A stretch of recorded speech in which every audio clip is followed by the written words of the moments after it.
Entah berapa banyak kalimat yang bisa dituliskan untuk memuji sosok Kiai Ahmad Bahauddin Nur Salim atau Gus Baha.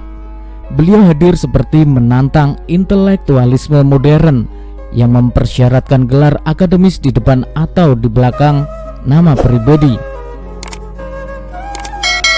Gus Baha tampil dengan sebuah afirmasi bahwa intelektualisme tidak melulu hadir di ruang kelas atau forum seminar, tapi intelektualisme juga bisa hadir di majelis lekar atau forum cangkrukan yang digelar dengan santai sambil ditemani kopi dan beberapa bungkus rokok.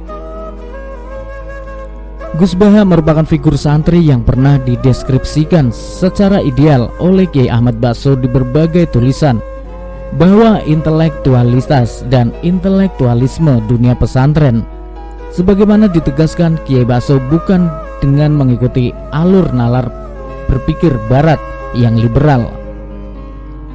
Kiai Ahmad Bakso di dalam karyanya Agama NU untuk NKRI dan Islam Pasca Kolonial selalu menegaskan bahwa liberalisme pemikiran bukanlah senyawa orisinil dunia pesantren. Pesantren mempunyai hasanah dan manhajnya sendiri untuk berbicara tentang peradaban.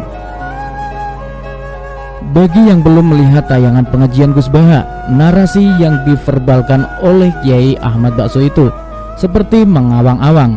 Barangkali simpulan yang muncul adalah bahwa Kiai Ahmad Bakso hanya mampu menyajikan contoh lama yang tidak kontekstual dengan kekinian.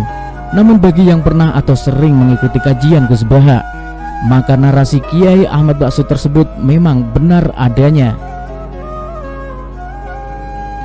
Fenomena ketertarikan terhadap kajian Gus Baha ini ternyata tidak saja terjadi di kalangan warga Nahdliyin, dan sebenarnya ini tidak mengherankan.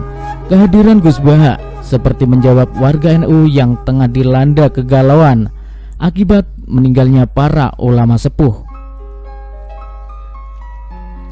Setelah wafatnya Kiai Sahal Mahfudz, Kiai Abdul Musid Muzadi, Kiai Abdullah Fakih, dan Kiai Maimun Zuber, warga Nahdliyin seperti kehilangan suluh para kiai muda yang kini menjadi pemimpin pesantren belum dipandang mampu menggantikan para kiai karismatik yang telah berpulang setelah menunaikan tugasnya. Ketertarikan terhadap kajian-kajian Gus Baha ternyata juga terjadi di kalangan non-Nahdliyin. Adalah pernyataan Ustadz Adi Hidayat yang menyebut Gus Baha sebagai manusia Quran di Indonesia pada masa sekarang ini. Pernyataan itu sesungguhnya mewakili opini yang berkembang di sekeliling Ustadz yang mempunyai pengaruh besar di kalangan perkotaan.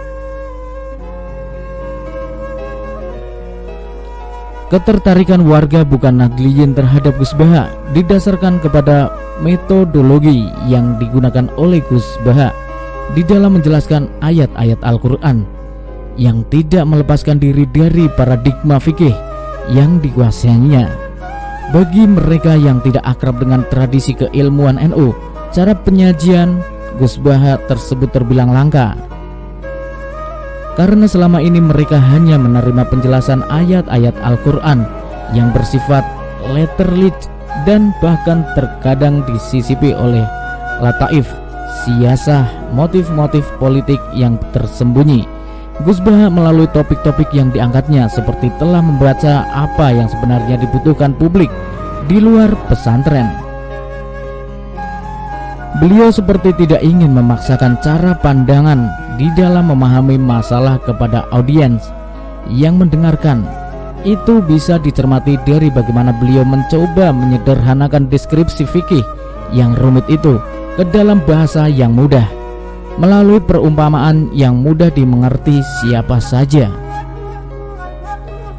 Ketidakinginan Gus Baha memaksakan cara pandangnya kepada audiens seringkali diartikulasikan dalam ungkapan yang jujur. Ini penting saya utarakan. Dari ungkapan itu ada kesan bahwa audiens dipersilakan menilai sendiri pendapat yang disampaikan oleh Gus Baha. Intinya Gus Baha adalah santri yang mampu melintasi semua zaman, dan memang seharusnya santri NU seperti itu. Apalagi dengan keberadaan UU pesantren, tidak ada ulasan lagi bagi santri untuk tidak mampu berbicara sesuai dengan konteks zamannya. Selamat Hari Santri, karena santri walaupun santai tapi tetap memberi arti.